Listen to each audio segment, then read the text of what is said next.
a square law, you know. At least I think it is.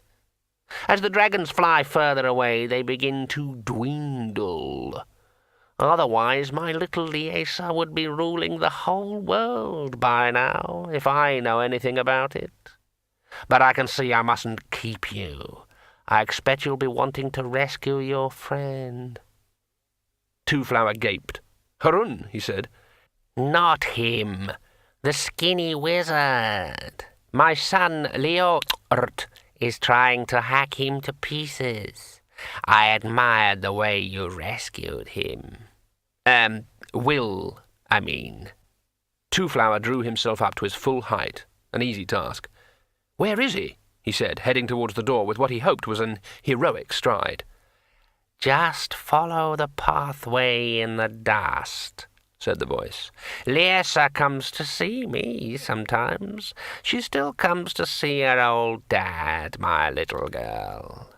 She was the only one with the strength of character to murder me. A chip off the old block. Good luck, by the way. I seem to recall I said that. We'll say it now, I mean." The rambling voice got lost in a maze of tenses as Two-Flower ran along the dead tunnels, with the dragon loping along easily behind him. But soon he was leaning against a pillar completely out of breath. It seemed ages since he'd had anything to eat. "Why don't you fly?" said Nine Reeds inside his head. The dragon spread its wings and gave an experimental flap, which lifted it momentarily off the ground. Two-Flower stared for a moment, then ran forward and clambered quickly onto the beast's neck.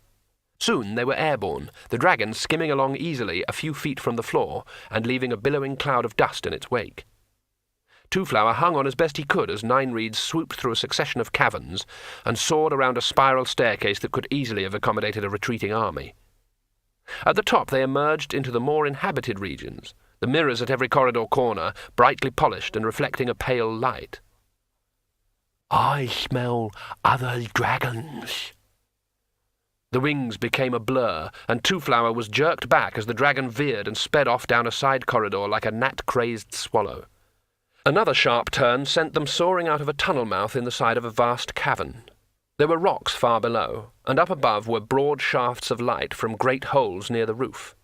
A lot of activity on the ceiling, too. As Nine Reeds hovered, thumping the air with his wings, Two-Flower peered up at the shapes of roosting beasts and tiny men-shaped dots that were somehow walking upside down. "This is a roosting hall," said the dragon in a satisfied tone. As Two-Flower watched, one of the shapes far above detached itself from the roof and began to grow larger. Rincewind watched as Liort's pale face dropped away from him. "This is funny," gibbered a small part of his mind. "Why am I rising?" Then he began to tumble in the air, and reality took over. He was dropping to the distant, guano-speckled rocks. His brain reeled with the thought. The words of the spell picked just that moment to surface from the depths of his mind, as they always did in times of crisis. "Why not say us?" they seemed to urge. "What have you got to lose?" Rincewind waved a hand in the gathering slipstream. "Ashonai," he called. The word formed in front of him in a cold blue flame that streamed in the wind. He waved the other hand, drunk with terror and magic.